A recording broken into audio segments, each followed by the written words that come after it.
Oui, Gabonaise, Gabonais, bien le bonjour, bien le bonsoir. Malin dit que la paix de notre Seigneur et Sauveur Jésus-Christ soit sur vous. Gobam, bonjour, bonsoir. Malin dit, je suis tombé sur un de tes lives où tu venais plus ou moins expliquer aux Gabonais et aux auditeurs de partout dans le monde qui t'écoutent que, en fait, tu éveilles les consciences, comme tu l'as toujours si bien fait, d'accord? Pour prévenir que la clique à Junior Bongo, celui qui a la moustache comme Hitler, là, il y a une forte probabilité qu'il vienne prendre le pouvoir. Bon, je ne te cache pas que on ne peut pas se fermer à tout. Parce que l'histoire, effectivement, le Gabon a une histoire. Et les gens là nous ont déjà démontré à plusieurs reprises que c'était des gros magouilleurs. Donc, on ne peut pas se fermer totalement à cette idée-là, à cette hypothèse. Euh, Tu vois, un bongo, pour moi, reste un bongo. D'accord? Oligui, c'est un bongo. Junior, c'est un bongo. Pascaline, bongo. Machin, bongo. C'est pas parce que l'on ne s'appelle pas bongo qu'il n'appartient pas à la famille. Mais, je vais argumenter. Parce que tu as dit que ça fait...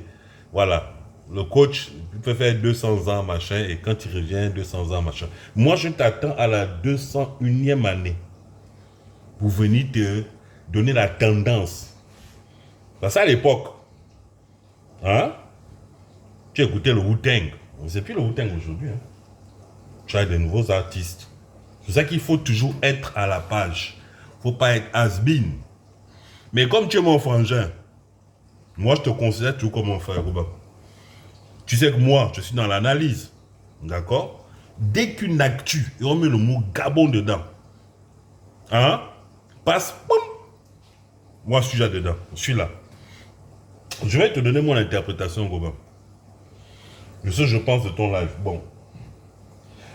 Pourquoi je dis que Oligui est un bongo? Un, il est allé, donc, dès qu'il a fait sa transition là, la transition, il est allé voir Sassou. Je crois que c'était son premier déplacement. Il est allé au Congo là-bas. La séquence, nous tous l'avons vue. Il se met en garde à vous, machin, machin, voilà. Ça, c'est déjà une preuve. Ça, c'est déjà éliminatoire. On appelle ça hors-jeu. Carton rouge. Hors-jeu, carton rouge. Direct, rouge. Un président ne se soumet pas à un autre président. C'est son homologue, non? Carrément le garde à vous. Donc, ils se connaissent. Il sait très bien que Sassou, c'est le patriarche. C'est pour ça qu'il a fait ça. Il est aussi conscient que lui-même n'est pas à la place qu'il faut. Est-ce que tu comprends ce que je veux dire? Ah, c'est mon premier argument. C'est un bon goût. Deuxièmement, ton Oligui là, ton champion, il saisit Ali Bongo, il saisit Sylvia, il saisit tout le monde. Il fait un pataquès, d'accord? Et après, il les relâche. Et on voit une vidéo où il dit c'est la famille. Gobam. Lui-même, il dit c'est la famille. La vidéo là, si tu veux, on peut te la passer en boucle. Lui-même, il dit c'est la famille. Je vois les gens énervés contre Ali. Oui, Ali machin, Ali machin. Ali n'a rien eu, même pas une égratignure dans tout ça. Pourquoi? Parce que c'est la famille. Si aurait été un Gabonais normal qui aurait saisi Ali Bongo, il serait passé par la case justice d'abord. Justice. Et certainement réconciliation. Mais je pense qu'il aurait fait la case prison. Mais vu que celui qui est là, c'est la famille, pas une égratignure, rien, Joe. C'est nous qui mourrons. C'est pas eux. Ça, c'est mon deuxième argument. Le troisième argument que je veux soulever, mon cher Gobam, les armes qui ont aidé Ali à se maintenir au pouvoir, Omar Bongo au pouvoir, ce sont les mêmes armes que Oligui utilise. Mais Oligui dresse les armes contre qui? Contre nous, le peuple, ou contre les Ali Bongo et compagnie? Toi, tu as dit que tu as la capacité de dévoiler des informations concernant tous les gens là. Toi, le petit Gobam, quand je dis petit, c'est par rapport au statut, tu vois, Oligui a parmi les présidents du Gabon. Pourquoi c'est toi qui ferais ça et pas Oligui? L'affaire des biens mal acquis. Quand Oligui arrive au pouvoir, oh, Noureddin, tel il cachait l'argent, tel là-bas cachait l'argent, Sylvia cachait l'argent. Ça n'intéresse pas l'affaire des biens mal acquis puisque Pascaline Bongo a été convoqué à l'Élysée juste au moment de la transition pour l'affaire des biens mal acquis. Oligui ne se saisit pas de ce dossier. Ça ne l'intéresse pas. Ça n'intéresse pas Oligui de savoir que des gens ont volé. C'est quand il s'agit de Sylvia, là, on sort tout l'arsenal. Gobam, c'est encore un argument qui me permet de dire, d'affirmer qu'Oligui est un bongo.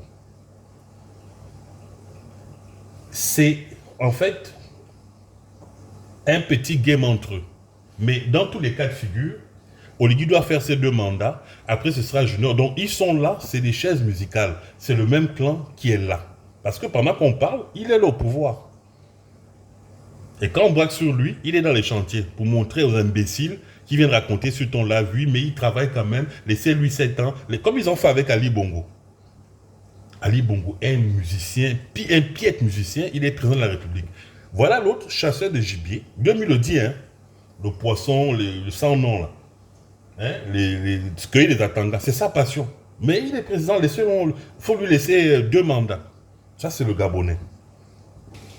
Mon frère Gobam, qu'on n'insulte pas Oligui, qu'on lui chuchote des trucs à l'oreille, qu'on lui murmure des trucs à l'oreille ou pas.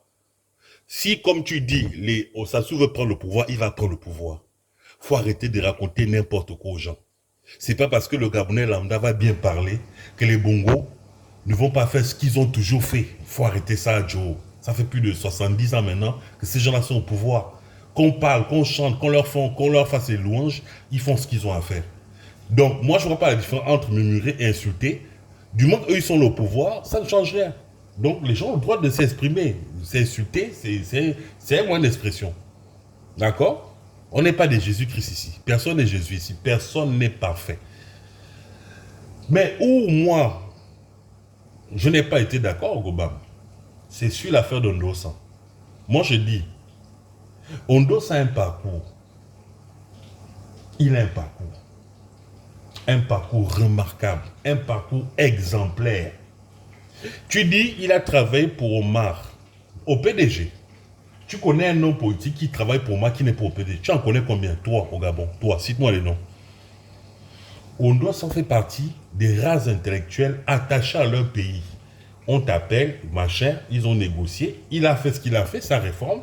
Il a fait le bac Ondossa, l'un des bacs les plus relevés de tous les temps au Gabon. Et une fois il a fini sa mission, il est parti. Et il continue de courir jusqu'à aujourd'hui. Tu lui reproches quoi? De travailler avec Sassou? Je te pose une question. La question est la suivante, Gobam. Pourquoi, si Ondossa travaille avec Sassou, pourquoi il n'est pas au pouvoir? Donc tu es en train de dire qu'Oligui est plus fort que Sassou. Mais donc pourquoi tu crains quelque chose par rapport à Junior Bongo? Puisque apparemment Junior Bongo est parrainé par Sassou.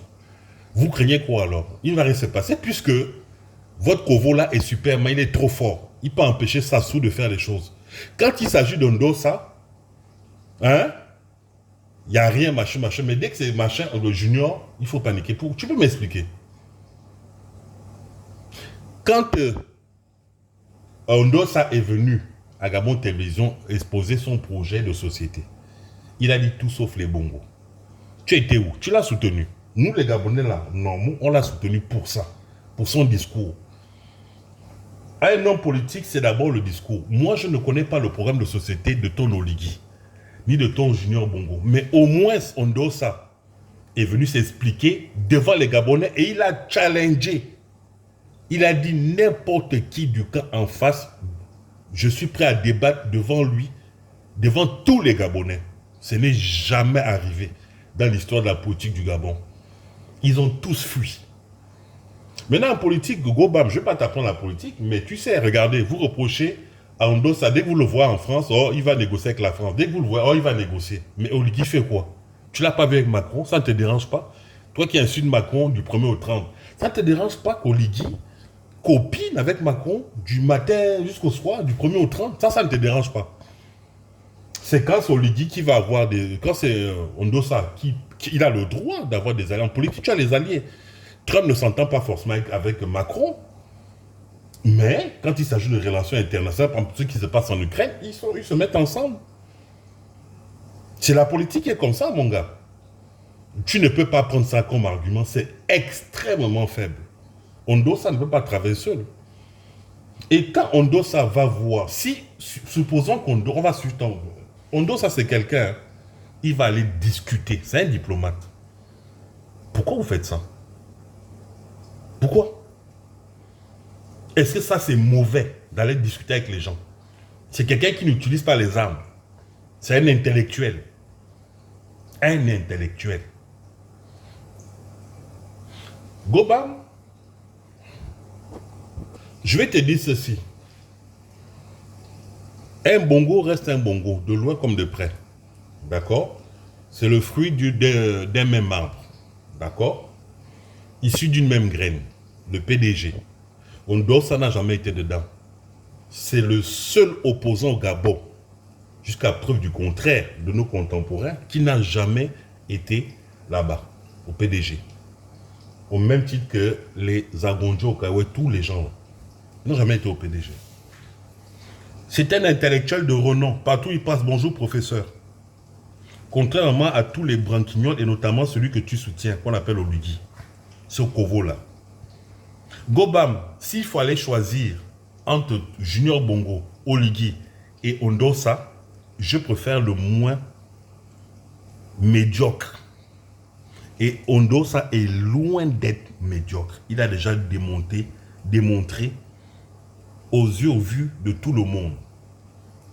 Toute la terre reconnaît comme ce monsieur comme étant un professeur agrégé, quelqu'un qui est enraciné à sa terre, qui connaît bien sa culture et qui est présidentiable. C'est ainsi que je vais terminer mon audio. D'accord? Il y a oui, une petite parenthèse. Il y a quelqu'un qui a intervenu dans ton live, qui a dit que c'est un constat qu'il a fait, c'est historique. La plupart des États africains qui ont un semblant de souveraineté aujourd'hui, de démocratie, je dis bien semblant, ils sont des pays qui sont passés par la guerre. Oui, je suis d'accord avec cet argument. La guerre est inévitable. Des fois, pour avoir la paix, il faut passer par là. Le peuple gabonais, c'est lui le problème. Parce que peu importe qui vient au pouvoir, on est toujours prévisible, on est manipulable. On n'a pas encore la conscience qu'il faut. Les mêmes Gabonais qui viennent dans ton live dire oui, jamais Omar, Denis. Il va venir, ce seront les premiers à les applaudir et à être insultés. Tu comprends? Voilà, le Gabonais est comme ça. Mais, c'est triste à dire, oui, mais Oligui a monté, il a ouvert la boîte de Pandore. C'est des armes. Nous, on pensait que c'était seulement Ali Bongo qui utilisait les armes. En fait, non, c'est pas Ali. Ali n'a jamais tenu une arme, ce sont eux. Donc, ce que tu fais, eh bien, ça va aussi t'arriver. Tupac avait dit, celui qui vit, Tupac Shakur, par les armes, il tombe par les armes. Moi, je ne serais pas surpris que ça arrive. Et ça va arriver au Gabon. Voilà. C'était maladie. Que Dieu bénisse le Gabon. Vive le Gabon libre.